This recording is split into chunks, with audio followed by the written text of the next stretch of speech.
Hormuz കടലിടുക്ക് കടക്കാൻ ശ്രമിച്ച ഇറാന്റെ ഒരു ചരക്ക് കപ്പൽ അമേരിക്ക പിടിച്ചെടുത്തു. കപ്പലിന്റെ എഞ്ചിൻ റൂം ആക്രമിച്ച് തകർത്ത ശേഷം ഈ കപ്പൽ അമേരിക്കൻ സൈന്യം കസ്റ്റഡിയിലെടുക്കുകയായിരുന്നു. അമേരിക്കയുടെ ഈ നടപടി വെടിനിർത്തൽ കരാറിന്റെ നഗ്നമായ ലംഘനമാണെന്ന് ആരോപിച്ച ഇറാൻ ഉടനെ തിരിച്ചടിക്കുമെന്നും പറഞ്ഞു. ഇതോടെ പശ്ചിമേഷ്യ വീണ്ടും ഒരു യുദ്ധത്തിലേക്ക് പോകുമെന്ന ഭീതിയാണ് ഇപ്പോൾ ഉയരുന്നത്. ഈ മേഖലയിൽ ഉടൻ സമാധാനം ഉണ്ടാകുമെന്ന പ്രതീക്ഷയും ഇതോടെ അസ്തമിക്കുകയാണ്. അതോടൊപ്പം അന്താരാഷ്ട്ര വിപണിയിൽ ക്രൂഡ് ഓയിലിന്റെ വില കുതിച്ചുയരുമെന്നൊരു ആശങ്കയും കൂടെ ശക്തമായിട്ടുണ്ട്. ചരക്ക് ഗതാഗതത്തെയും ഈ യുദ്ധം സാരമായി തന്നെ ബാധിക്കും. അതുമൂലം ആഗോള വിപണികളെ കൂടുതൽ പ്രതിസന്ധിയിലേക്ക് നയിക്കുകയും ചെയ്യും. ഇറാനിലെ തുറമുഖങ്ങൾക്ക് നേരെ ആക്രമണത്തിന് തയ്യാറെടുത്താണ് അമേരിക്കൻ സൈന്യം ഇപ്പോൾ കടലിൽ നിലകൊള്ളുന്നത്. അതിനിടെയാണ് ഹോർമുസ് കടലിടുക്കിൽ ഇറാൻ നിരീക്ഷണം ശക്തമാക്കാൻ വീണ്ടും ആരംഭിച്ചത്. ഇപ്പോൾ കസ്റ്റഡിയിലുള്ള കപ്പലിൽ വിശദമായ ഒരു പരിശോധന നടത്തുമെന്നാണ് അമേരിക്കൻ പ്രസിഡന്റ് ഡൊണാൾഡ് ട്രംപ് പ്രതികരിച്ചിരിക്കുന്നത്. ഇതിനിടെ സമാധാന ചർച്ചകൾക്ക് ഇല്ലെന്ന് ഇറാൻ നിലപാട് എടുത്തതായി ഇറാനിലെ ഔദ്യോഗിക മാധ്യമങ്ങൾ റിപ്പോർട്ട് ചെയ്യുന്നു. ഒരു കരാറിന് തയ്യാറായില്ലെങ്കിൽ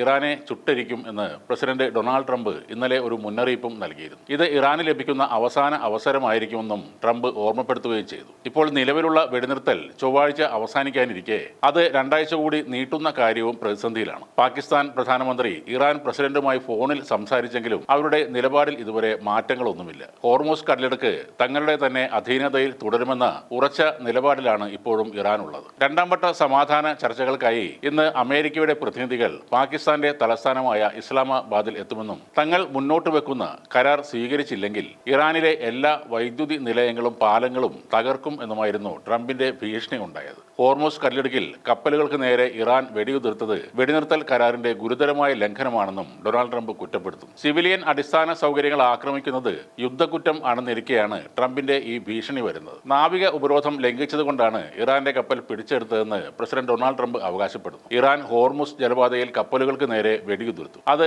വെടിനിർത്തൽ കരാറിന്റെ പൂർണ്ണമായ ഒരു ലംഘനമായി കാണും. ഫ്രാൻസിന്റെയും ബ്രിട്ടന്റെയും കപ്പലിനെ ലക്ഷ്യമാക്കിയാണ് ഇറാൻ വെടിയുതിർത്തത്. അത് അത്രയ്ക്ക് നല്ല കാര്യമല്ല. ഹോർമുസ് കടലിടുക്ക് അടച്ചതിന്റെ നഷ്ടം ഇറാന് തന്നെയാണ്. ദിവസവും $500 മില്യൺ ഈ ഇനത്തിൽ ഇറാന് നഷ്ടം വരുന്നത്. എന്നാൽ ഇവിടെ അമേരിക്കയ്ക്ക് ഒന്നും തന്നെ നഷ്ടമാകുന്നുമില്ല. നിരവധി കപ്പലുകൾ ഇപ്പോൾ ചരക്കുകൾ നിറയ്ക്കാൻ അമേരിക്കയിലെ ടെക്സസ്, ലൂസിയാന, അലാസ്ക എന്നിവിടങ്ങളിലേക്ക് പോകുകയാണ്. ഞങ്ങൾ ഇറാന് മുന്നിൽ നീതിയുക്തവും യുക്തിസഹവുമായ ഒരു കരാർ വാഗ്ദാനം ചെയ്യുന്നു. അവർ അത് സ്വീകരിക്കും എന്ന് തന്നെയാണ് ഞങ്ങളുടെ പ്രതീക്ഷ.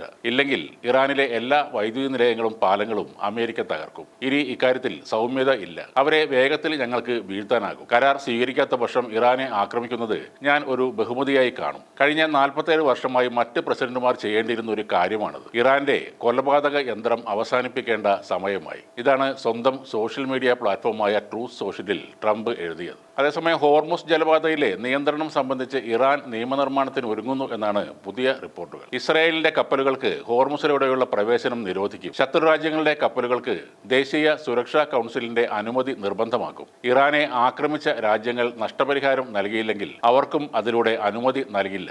ഈ നിബന്ധനകളാണ് പുതിയ നിയമത്തിലുള്ളത്.